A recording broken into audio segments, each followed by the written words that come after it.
वज़ाइफ और अमलियात में क्या फ़र्क है? वज़ाइफ हम पढ़ते तो हैं, जब हमारा काम हो जाता है क्या हमें इसको तर्क कर देना चाहिए या फिर इसको जारी रखना चाहिए? क्या वज़ाइफ पढ़ने से भी रुजत का ख़दशा होता है? क्या वज़ाइफ पढ़ने से मुश्किलात आने का ख़दशा होता है? क्या वज़ाइफ के लिए वक्त और जगह का तयन करना ज़रूरी है?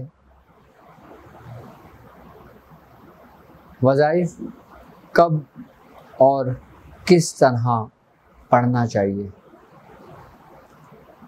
शरीयत में इसका क्या हुक्म है? क्या अमलियात भी वज़ाइफ के ज़मरे में आते हैं? क्या अमलियात अलग हैं? क्या वज़ाइफ अलग हैं? हम आपको बताएंगे। बिस्मिल्लाहिर्रहमानिर्रहीम। अस्सलामु अलैकुम वरहमतुल्लाहि वबरकातुहू। मैं अपने नए आने वाले मुअज़्ज़िज़ मेंबरान को अपने घर में खुशामदीद कहता हूँ। अपने घर में यूट्यूब पर, इंस्टाग्राम पर, ट्विटर पर, फेसबुक ग्रुप पर, टेलीग्राम ग्रुप पर, जहाँ पे आपके सवाल और जवाबात दिए जाते हैं, खुशामदीद कहता हूँ। वज़ाइफ और अमलियात में क्या फ़र्क होता है और अमलियात किसे कहते हैं और वज़ाइफ किसे कहते हैं, और हमें कौन से वज़ाइफ पढ़ना चाहिए और कौन से वज़ाइफ से हमें इज्तनाब करना चाहिए? सबसे पहले तो मैं आपसे ये बात कहूँगा कि जो वज़ाइफ हम पढ़ते हैं, हमें वज़ाइफ पढ़ने से पहले किसी साहिब सिलसिला से या जो साहिब इजाज़त हो उससे इजाज़त ले लेनी चाहिए। उसका फ़ायदा ये होता है कि जब हमें किसी बुज़ुर्ग से उसकी इजाज़त मिलती है तो उन बुज़ुर्ग का फैज़ हम में शामिल हो जाता है, उस वज़ाइफ में शामिल हो जाता है कि जिससे आप अपने दुनियावी मकासद के लिए इस्तेमाल करना चाहते हैं या अपनी रूहानी तरक्की के लिए इस्तेमाल करना चाहते हैं। इजाज़त की अहमियत ऐसी है कि जैसे आपको किसी ने मोबाइल दे दिया हो, आपके पास मोबाइल हो और वो चार्ज ना हो, वो आपके किसी काम का नहीं होता उस वक़्त तक जब तक आप मोबाइल को चार्ज नहीं कर लेते। इजाज़त का फैज़ बिल्कुल ऐसे ही शामिल होता है इंसान की ज़िंदगी के अंदर जैसे चार्जर और मोबाइल का कनेक्शन होता है कि जब उसमें चार्जर लगता है तो आपने देखा एक रोशनी सी आ जाती है हल्की सी और मोबाइल चार्ज होने लगता है। बिल्कुल इजाज़त की अहमियत भी इंसान की ज़िंदगी में ऐसे ही है कि जब इंसान कोई वजीफ़ा किसी इजाज़त से पढ़ता है तो उसके अंदर वो नूर पैदा हो जाता है, क्योंकि इजाज़त भी एक नूर की सूरत इख्तियार करता है। इजाज़त नूर कैसे है मैं आपको समझाता हूँ। जब हम किसी साहिब बुज़ुर्ग से इजाज़त लेते हैं, किसी साहिब सलासिल से इजाज़त लेते हैं और जिस वज़ाइफ की इजाज़त लेते हैं, किसी वजीफ़े की इजाज़त लेते हैं, तो वो वजीफ़ा जो उन बुज़ुर्ग के ज़िक्र और अस्कार में होता है, जिन बुज़ुर्ग को पढ़ते हुए उनकी ज़िंदगी गुजर चुकी होती है, किसी को 30 साल पढ़ते हुए हो जाते हैं, किसी को 40 साल पढ़ते हुए हो जाते हैं, जब वो उस चीज़ की आपको इजाज़त देता है ना, तो वो नूर, वो रूहानियत जो उसने सारी ज़िंदगी पढ़ी होती है वो आपके अंदर मुंतकिल होती है। जब वो आपके अंदर मुंतकिल होती है तो आपके अंदर एक कैफियत तारी होती है, एक सुकून सा मिलता है आपको। अच्छा, वजीफ़े की भी यही बात है, वज़ाइफ की भी ये बात है और अमलियात में इजाज़त की भी यही बात होती है, इसलिए अमलियात की इजाज़त ली जाती है। वज़ाइफ और अमलियात, अच्छा, वज़ाइफ हम किसी मकसद के लिए पढ़ते हैं, किसी दुनियावी मकसद के लिए पढ़ते हैं। अच्छा, वज़ाइफ बेसिकली हम अपने उसको विर्द में रखते हैं और अमलियात हमारे मामूलात में होता है। अच्छा, एक चीज़ विर्द में रखी जाती है और एक चीज़ बतौर अमल की जाती है, इसमें फ़र्क होता है। अच्छा, अब हमने किसी बुज़ुर्ग से इजाज़त ली किसी वज़ाइफ की कि हज़रत हमें मिसाल के तौर पर या हफीज़ या सलामों की इजाज़त दीजिए।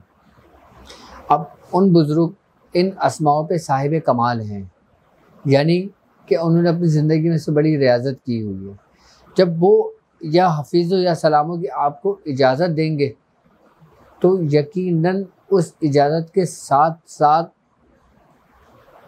आपको नूर भी मुंतकिल करेंगे। फिर आप किसी मकासद के लिए इसको इस्तेमाल करती हैं, इसको पढ़ती हैं, जब आपका काम हो जाता है तो अमूमन लोग उसको तर्क कर देते हैं, जबकि वजीफ़े को तर्क नहीं करना चाहिए। अगर आप किसी मकासद के लिए कोई वजीफ़ा पढ़ रहे हैं, जैसे मिसाल के तौर पे अब या हफीज़ या सलाम आप 1100 मरतबा पढ़ लें, आपका काम अगर हो जाता है तो काम होने के बाद अब आपको ये लगता है कि मेरा काम हो गया और लोग बाज़ों का छोड़ देते हैं उसको, तो उसको छोड़ना नहीं चाहिए, बल्कि कम से कम 11 मरतबा अपना मामूल बना लें। अगर 11 मरतबा भी अपना मामूल नहीं बना सकते तो कम से कम 3 मरतबा ज़रूर अपना मामूल बना लें। उसका फ़ायदा ये होगा आपको कि उसकी इजाज़त भी बरकरार रहेगी, उसकी रूहानियत भी बरकरार रहेगी, उसका नूर भी बरकरार रहेगा। आपने सिर्फ एक मकसद के लिए पढ़ा, आप उसमें कामयाब हुए, अब आप किसी और मकसद के लिए पढ़ें या ना पढ़ें लेकिन आपको कामयाबी मिलेगी, क्योंकि एक चीज़ आपके अंदर रोशन हो चुकी है। अच्छा, आप बेतहाशा वज़ाइफ के चक्करों में ना पढ़ें कि मैं ये वजीफ़ा भी पढ़ लूँ, मैं ये वजीफ़ा भी पढ़ लूँ, मैं वो वजीफ़ा भी पढ़ लूँ। अब अक्सर अमूमन लोगों ने देखा गया है कि जो शख्स जितने अच्छे तरीके से वज़ाइफ को बयान करता है ना, तो लोग उसकी तरफ ज़्यादा माइल हो जाते हैं। इस चीज़ को भी नोट करना चाहिए, इस चीज़ का भी ख्याल करना चाहिए। अब आप वजीफ़ा कर रहे हैं या हफीज़ या सलामों का, और किसी शख्स ने या कुद्दूसों का वजीफ़ा बताया आपको, आपने ये तर्क करके उसको शुरू कर दिया, ये भी नहीं करना चाहिए। अगर आप एक वजीफ़े से दूसरे वजीफ़े की तरफ जाना चाहते हो तो आप एक की तादाद को बिल्कुल कम कर दें, इतना कम कर देंगे जितना आप आसानी के साथ पढ़ सकें, जो आपकी आदत में शामिल हो जाए। ये नहीं कि आपने उसको बिल्कुल तर्क कर दिया और दूसरा वजीफ़ा आपने लेकर फिर आपने उस पर मेहनत शुरू कर दी। अच्छा, बाद लोग कहते हैं कि हम वजीफ़ा करते हैं, हमें फ़ायदा नहीं होता, हमने बहुत पढ़ाइयाँ पढ़ी हैं, हमने बहुत वजीफ़े करे, हमारा रिश्ता नहीं होता, हमारा ये मामला नहीं होता। आप कोई वजीफ़ा तालीम करें तो सबसे पहले अपना तज्ज़िया करें, और कोई भी बुज़ुर्ग से अगर आप किसी चीज़ का वजीफ़े की इजाज़त लेते हैं तो आप कोशिश ये करा करें कि आप सबसे पहले जब आपने वजीफ़ा शुरू करना हो, आप सबसे पहले गुस्ल का एहतमाम करें, उसके बाद आप बावज़ू हों, और बावज़ू होने के बाद अपने एक मुसल्ले का इंतज़ाम करें और कोशिश करें कि एक जगह पर बैठकर पढ़ें। अच्छा, कोशिश ये करें कि अपनी तस्बीह भी एक रखें, अपना मुसल्ला भी एक रखें और अपनी जगह भी एक रखें। अगर मिसाल के तौर पे आपको किसी दूसरे शहर जाना पड़ जाता है, या किसी काम से आपको किसी के घर जाना पड़ जाता है, या आपको मेके या ससुराल जाना पड़ जाता है, तो आप जाहिर सी बात है आप मुसल्ला और तस्बीह तो अपने साथ लेके नहीं घूमेंगी। तो फिर आप जिस जगह जाएं, आप उस जगह फिर मजबूरन पढ़ सकती हैं उसको, उस जगह पर भी। वजीफ़े की बात कर रहा हूँ मैं भी, अमलियात की नहीं, सिर्फ वज़ाइफ आप किसी भी जगह पढ़ सकते हैं, लेकिन कोशिश ये करें कि जिस जगह जिस मकसद के लिए आपने जब काम शुरू करना हो तो आपने उस जगह का तयन लाजमी कर लें, क्योंकि जब हम किसी जगह का तयन करते हैं, एक मुसल्ले का, एक तस्बीह का एहतमाम करते हैं और खुशबू का इस्तेमाल करते हैं, तो यकीनन हमारे अंदर एक कैफियत पैदा होती है, और कैफियत पैदा होने के साथ साथ जो चलते फिरते हम वजीफ़ा करते हैं उसमें 40 दिन में बंदा कामयाब होता है, तो इसमें बंदा 1 हफ़्ते के अंदर कामयाब हो जाता है। उसकी वजह यही होती है कि किसी चीज़ का हम एहतमाम करते हैं तो उससे हमें ज़्यादा फ़ायदा होता है। अब हम आते हैं वज़ाइफ़ और अमलियात में फ़र्क। वज़ाइफ़ और अमलियात में कोई इतना ज़्यादा फ़र्क नहीं है, ये फ़र्क सिर्फ़ और सिर्फ आपकी नीयतों का है, क्योंकि हर अमल का दारोमदार आपकी नीयतों पर है। आप वजीफ़ा भी कर रही हैं और इसी वजीफ़े को फिर आप चाहती हैं कि आप इसको एक मतवातिर रखें और एक अपनी ज़िंदगी का एक हिस्सा बना लें, तो फिर ये वजीफ़े से फिर ये अमल में मुंतकिल हो जाता है। अमल वो चीज़ हो जाता है कि जिस पे वो हम रेगुलर बेस पर करते हैं, फिर वो हमारा अमल बन जाता है। वो हमारे अमाल की सूरत में हम पर ज़ाहिर किया जाता है। अच्छे अमाल अच्छा नतीजा, बुरे अमाल बुरा नतीजा। अच्छा, अब अमलियात के भी दो हिस्से हैं, जिसे मैंने आपको समझाया था अपनी पिछली वीडियोस के अंदर। कुछ लोग अमलियात सिर्फ़ और सिर्फ अल्लाह की रज़ा के लिए करते हैं, सरकार दो आलम सल्लल्लाहु अलैहि वसल्लम की मोहब्बत के लिए करते हैं और हुजूरी के लिए करते हैं। और कुछ लोग अल्लाह और उसके रसूल के लिए तो करते ही करते हैं, नीयत उनकी वही होती है, लेकिन वो एक ऐसे रास्ते से गुजरना चाहते हैं कि जिस रास्ते पे उनको अजायबात ज़ाहिर हों, जिसके ज़रिए वो दुनियावी मकासद में लोगों की मदद कर सकें, लोगों की हेल्प कर सकें, लोगों के काम आ सकें लोगों के काम आ सकें। तो एक रुख ये भी होता है, मेरे साथ चलने वाले जो मुसाफिर हैं, मेरे साथ चलने वाले जो सूरह कुरैश का जो लश्कर है पूरा, मैं चाहता हूँ कि वो हर एक उस रास्ते से गुजरें कि जिस रास्ते से मैं गुज़रा, जिस रास्ते से मुझको मेरे बुज़ुर्गों ने गुजारा। एक बात याद रखिएगा, वो शख्स आपको वही कुछ सिखा सकता है जो कुछ उसने खुद सीखा हो। आपको वही शख्स उस रास्ते पे चला सकता है जो वो खुद इस रास्ते पे चला हो। वही शख्स उस मंजिल तक आपको लेके जा सकता हो जो वो उस मंजिल तक खुद पहुंचा हो। मैं समझता हूँ वजीफ़े की अहमियत और अमलियात की अहमियत आपको बहुत अच्छी तरीके से समझ में आ गई होगी। अच्छा, अब हम बात करते हैं कि क्या वज़ाइफ से भी रुजत हो सकती है? क्या कोई वजीफ़ा पढ़ने से भी रुजत हो सकती है? जी, बिल्कुल हो सकती है। उन वजीफ़े पढ़ने से रुजत होने का ख़दशा होता है जो आपने ज़्यादातर देखा होगा कि हर शख्स यूट्यूब चैनल पर बैठा हुआ है, हर शख्स सोशल मीडिया पर बैठा हुआ है, हर शख्स 10 अपने सोशल नेटवर्क पर बैठा हुआ है और वो वज़ाइफ अपने लोगों को बताता है। और आप उसके अगर सब्सक्राइबर देखें या उसके फॉलोवर देखें तो वो मिलियंस में, लाखों में होते हैं। अब वो शख्स जो एक चैनल चला रहा है, जो एक सोशल नेटवर्क चला रहा है, अगर आप उससे कोई वजीफ़ा लेती हैं, अगर वो साहिब सिलसिला नहीं है, अगर वो साहिब इजाज़त नहीं है, अगर वो साहिब खिलाफत नहीं है, तो यकीनन रुजत होने का ख़दशा है। क्योंकि जो वजीफ़ा आपको तालीम किया गया है कि क्या जिस तादाद में वजीफ़ा आप पढ़ रहे हैं, वो तादाद का अदद और उस अस्मा इलाही का अदद दोनों एक हैं या अलग अलग हैं? क्या जो वजीफ़े को आपको तालीम कर रहे हैं, क्या वो दिन में पढ़ना चाहिए या रात में पढ़ना चाहिए? वो वजीफ़ा जो आपको तालीम किया गया है, आपको पता है कि वो किस साथ में शुरू करना चाहिए, किस साथ में शुरू नहीं करना चाहिए। अब दूसरी बात, एक शख्स ने आपको बता दिया कि भाई फ़लाँ वजीफ़ा मेरी पोस्ट है, आप देख लें उसको। अब आपने वजीफ़ा देखा, उसमें बहुत अच्छी अच्छी बातें लिखी थी, आप मुतासिर हुए, आपने वो वजीफ़ा करना शुरू कर दिया। आपको उसका सवाब तो मिलेगा, सवाब मिलने के साथ साथ, लेकिन जो उसके साथ आपकी कैफियत, जो आपके मामलात पैदा होंगे, उसको संभालने वाला कौन होगा? आप ढूंढेंगे उस यूट्यूबर को, आप ढूंढेंगे उसको जो सोशल नेटवर्क पे वज़ाइफ के पेज चला रहे हैं। फिर क्या करेंगे आप लोग? साहिब सिलसिले से इजाज़त लेना, साहिब मसनद से इजाज़त लेना, साहिब खिलाफत से इजाज़त लेना, साहिब बुजुर्ग से इजाज़त लेना, उसकी ज़िम्मेदारी होती है बाकायदा तौर पर। अगर इजाज़त देने वाला ख़ुद ज़रा सा भी अगर गाफिल होता है ना, तो उसकी जो पुश्त होती है ना, वो कभी भी गाफिल नहीं होते। क्योंकि जो इजाज़त की सूरत में नूर आपके जिस्म के अंदर मुंतकिल हो गया, आपके कल्ब के अंदर मुंतकिल हो गया, फिर वो गुमराही की तरफ नहीं निकल सकता, फिर वो रुजत की तरफ नहीं निकल सकता, फिर वो नुकसान की तरफ नहीं निकल सकता, फिर उसको किसी किस्म का कोई नुकसान का अंदेशा नहीं हो सकता। क्यों? क्योंकि साहिब सिलसिला इजाज़त के साथ साथ वो नूर आपके अंदर मुंतकिल करता है। अब मैंने अपनी पिछली वीडियो के अंदर भी बताया था कि इजाज़तें क्या होती हैं, इजाज़तें मुंतकिला क्या होती हैं। इजाज़त की अहमियतें भी आपको अच्छी तरीके से पता चल गई होंगी। अगर आप लोग वज़ाइफ पढ़ते हैं, वज़ाइफ करते हैं, तो यकीनन आप कोशिश किया करें कि आप किसी साहिब सिलसिला से इजाज़त किया करें।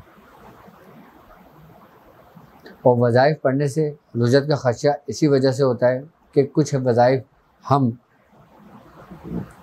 किसी किताबें देखकर पढ़ लेते हैं, या एक बहन दूसरी बहन को कहती है कि मेरी बहन मैंने ये वज़ाइफ पढ़ा था, मुझे इससे फ़ायदा हुआ, तुम भी ये वजीफ़ा पढ़ लो। अब वो भी वजीफ़ा पढ़ लेती है। अब वो कहती है मुझे तो फ़ायदा नहीं हुआ, लेकिन मेरे साथ ये मसाइल हो गए।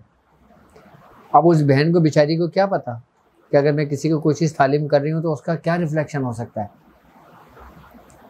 हर एक्शन का रिएक्शन होता है।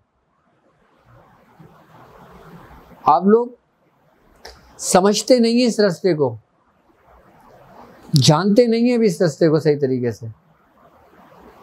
हम लोगों की जिंदगियां गुजर गई हैं इस रास्ते पर। हमने अपने आप को इस रास्ते में वक्फ कर दिया है पूरा।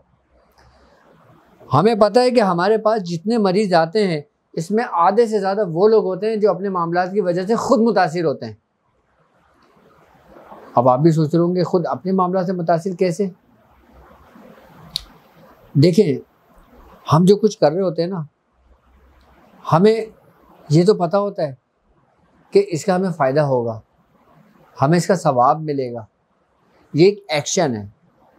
और इसका रिएक्शन क्या होगा हमें नहीं पता कि हम किस जगह पढ़ रहे हैं कि वो जगह पाक है या नापाक है। हमें नहीं पता कि हमारे कपड़े पाक हैं या नापाक हैं। हमें नहीं पता कि हम जिस जगह पढ़ रहे हैं वो जगह कैसी है। हमें नहीं पता कि जिस जगह हम रह रहे हैं वो जगह अगर वहाँ पे जिन्नातों का बसेरा है, वहाँ पे जिन्नातों की आमद है, वहाँ पे जिन्नातों का गुज़र है, वहाँ पे शयातीन है, वहाँ पे हम वो वजीफ़ा पढ़ते हैं तो उनको अगर तकलीफ़ पहुँचती है या उनको कोई मामला पहुँचता है या उनको कोई ज़र पहुँचती है तो फिर यकीनन वो आपके करीब आते हैं आपको नुकसान पहुँचाने के लिए। वो ऐसे नहीं आते आपके पास कि बस आए और आपको डरा दिया, नहीं, हरगिज़ नहीं, ऐसा नहीं करते। वो आपके अंदर मुंतकिल होना शुरू करते हैं, आपको पता भी नहीं लगता। आपके औलादों के अंदर वो मुतासिर होना शुरू कर देते हैं। वो सबसे पहले उन चीज़ों को, उन लोगों को मुतासिर करना शुरू करते हैं कि जो वेल सेट होते हैं, जिनके बच्चे अच्छे सेहतमंद होते हैं। अचानक उनकी सेहतें गिरने लगती हैं, अचानक कमज़ोर होने लगते हैं, अचानक आंखों में हल्के पड़ने लगते हैं, अचानक सर भारी होने लगता है और फिर हम उसको इग्नोर करते हैं। हम समझते हैं कि ये बीमारी है। फिर हम डॉक्टरों के पीछे जाते हैं और फिर डॉक्टर हमें एंटीबायोटिक्स या दूसरी दवाएं देते हैं अपनी। अब एक एक्शन तो वो जो आपने किया उसका रिएक्शन हुआ, एक ये जो डॉक्टर ने एक्शन किया फिर वो आपकी बॉडी को रिएक्शन हुआ। अब पहला तो आपका रिएक्शन था, फिर उस डॉक्टर की मेडिसिन का रिएक्शन हुआ। जब दोनों रिएक्शन मिलेंगे तो भाई आपका क्या हाल होगा। फिर आप लोग मुतासिर और परेशानी होंगे तो क्या होंगे। मैं क्यों कहता हूँ आप लोगों से कि आप लोग आंखें बंद करके किसी की तकलीफ ना करें। आप मेरी भी तकलीफ ना करें आंखें बंद कर। आप जब तक मुझे ना देख लें, मेरे बुजुर्गों को ना देख लें, मेरे सिलसिले को ना देख लें, मेरे मामलात को ना देख लें, मेरी पुश्त को ना देखें,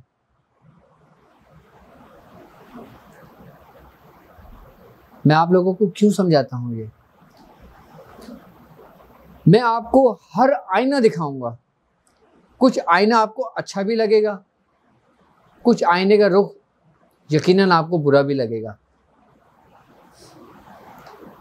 और कुछ आपकी मर्जी के खिलाफ भी होगा, कुछ आपकी मर्जी के मुताबिक भी होगा। लेकिन मैं हर चीज सच्चाई बताऊंगा आपको कि आप किन किन मराहिल और किन किन वजह से परेशान हो सकते हैं। आप, मैं हर रुख दिखाऊंगा आपको, हर रास्ता दिखाऊंगा आपको, और रास्ते में जिन जिन मुश्किलात आपके पास आएंगी, आपको नजर आएंगी, मैं भी आपको वो भी दिखाऊंगा आपको।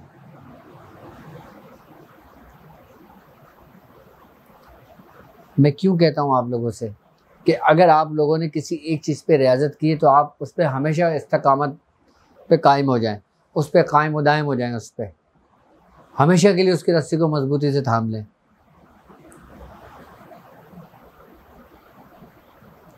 आज तक मियाँ हुजूर अपने वज़ाइफ में होते हैं, आज तक मियाँ हुजूर का मामूल है अपने ज़िक्र व अस्कार का जो कर रहे हैं वो शुरू से 50 साल से 40 साल से। क्यों कर रहे हैं? उनको क्या ज़रूरत है? हम क्यों पढ़ रहे हैं, हम आज तक क्यों वज़ाइफ कर रहे हैं, हम आज तक क्यों अमलियात कर रहे हैं, क्या ज़रूरत है हमें? सिर्फ आपके लिए, एक चीज़ को कायम करने के लिए, एक चीज़ को कायम रखने के लिए, क्योंकि मियाँ हुजूर की ड्यूटी है ये, मियाँ हुजूर के बुज़ुर्गों ने लगाई है, हमारी ड्यूटी है, मियाँ हुजूर ने लगाई है, हमारे खलीफाओं की ड्यूटी है, मियाँ हुजूर ने लगाई है, हमारे पीर भाइयों की ड्यूटी है, मियाँ हुजूर ने लगाई है, मियाँ हुजूर की औलादों की ड्यूटी है, मियाँ हुजूर ने लगाई है। क्यों? सिर्फ इसलिए कि एक इस्तिकामत पे आके ठहरें। मैं समझता हूँ यहाँ तक आपको बात बहुत अच्छी तरह समझ आ गई होगी कि ये चीज़ें समझाने का मकसद आपको क्या है। अब उन लोगों को रुजत कभी भी नहीं होती जो वज़ाइफ इजाज़त लेकर पढ़ते हैं, एक तरीके से पढ़ते हैं, एक वक्त पर पढ़ते हैं और किसी भी ख़ास मकसद के लिए पढ़ते हैं। और अल्हम्दुलिल्लाह ये सिलसिला जो हमने शुरू किया है ये अपने बुज़ुर्गों की इजाज़त से शुरू किया है। इसके अंदर बाकायदा तौर पर हम अपने बुज़ुर्गों की निस्बतें आपसे बताएंगे, आपकी और उनकी निस्बतें कायम करेंगे, मजबूत करेंगे। ये दिया रोशन जो मियाँ हुजूर ने अपने दस्ते मुबारक से किया, इसकी रोशनी पूरी दुनिया में आपकी सूरत में फैलेगी।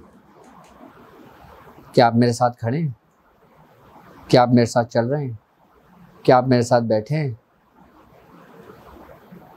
जब आपको ये यकीन हो जाएगा ना कि डॉक्टर साहब हमारे साथ हैं हर लम्हे, तो देखें कामयाबी कैसे आपके कदम चूमती है। आप तसव्वुर तो डॉक्टर साहब का करेंगे, लेकिन डॉक्टर साहब नहीं होंगे, वो डॉक्टर साहब के बुज़ुर्ग होंगे, वो उनकी इजाज़त होगी, वो उनकी इजाज़त का नूर होगा।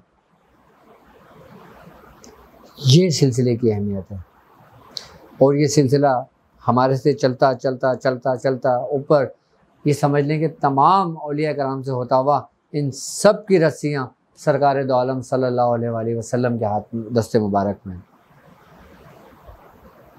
क्यों? क्योंकि अल्लाह रब्बुल इज़्ज़त कुरान में कहता है, ए नबी जो तुम्हारे हाथ पे बैत करते हैं वो तुम्हारे नहीं, वो अल्लाह ही के हाथ पे बैत करते हैं।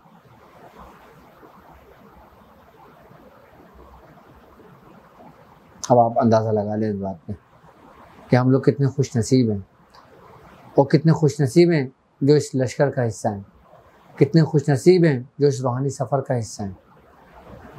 लोग अपनी पूरी पूरी ज़िंदगियाँ सर्व कर देते हैं, लोगों को सफ़र नसीब नहीं होता। आप लोग तो खुश नसीब हैं जो हमारे बुज़ुर्गों ने एक सिलसिला शुरू किया और आप उसका एक हिस्सा हैं। अच्छा, वज़ाइफ के लिए जगह और वक्त का तयन होना, कोशिश करें कि ये भी ज़रूरी है कि वज़ाइफ के लिए ये आप लोगों के सवालात हैं कि जगह का भी अगर एक जगह और एक वक्त का तयन करें वो ज़्यादा ज़रूरी है आपके लिए। अच्छा, वज़ाइफ का शरई हुक्म देखें, वज़ाइफ का शरई हुक्म तो ये है कि शरीयत में इस चीज़ की इजाज़त है, शरीयत में इस चीज़ की इजाज़त है कि जो वजीफ़ा आप पढ़ रहे हैं वो कलाम इलाही हो, अस्मे इलाही हो, आई बात समझ में, या फिर ऐसे कलमात हो जिसमें शिर्क का खर्चा ना हो, जिसमें शिर्क का अंसर ना हो, जिसमें ज़र्रा बराबर भी, राई के ज़र्रा बराबर भी शिर्क ना हो, तो वो आपके लिए जायज़ है। क्योंकि ये बात हदीसों में मिलती है हमें। हर वो अमल, हर वो तावीज़, हर वो वजीफ़ा जायज़ है कि जिसमें शिर्क ना हो। आप अपने किसी भी मकासद के लिए इसको इस्तेमाल कर सकते हैं। अच्छा, वज़ाइफ कैसे और कब पढ़ना चाहिए, अब डिपेंड ये करता है कि आप किस मकासद के लिए पढ़ रहे हैं। अच्छा, मेरी तरफ से मेरे साथ जो इस रास्ते पे शामिल हैं, जो सूरह कुरैश के लश्कर का हिस्सा हैं, जो इस रास्ते के मुसाफिर हैं, जो मेरे साथ शाना बशाना मेरे साथ चल रहे हैं, कदम ब कदम मेरे साथ चल रहे हैं, हमारे सिलसिले की तरफ से, हमारी तरफ से सलाते कुन फयकुन की आप लोगों को इजाज़त है। और पढ़ने का तरीका आपको वीडियो के अंदर पूरा डिटेल में मैंने समझा दिया है। उसमें हर शख्स को इजाज़त है जो मेरे साथ इस सफ़र में शामिल है। अब मुझे इजाज़त दीजिए इस बात पे कि आप अपना बहुत ज़्यादा ख्याल रखेंगे। इंशाअल्लाह ताला फिर बहुत जल्द आपसे मुलाकात होती है। अस्सलामु अलैकुम व रहमतुल्लाहि व बरकातुहू।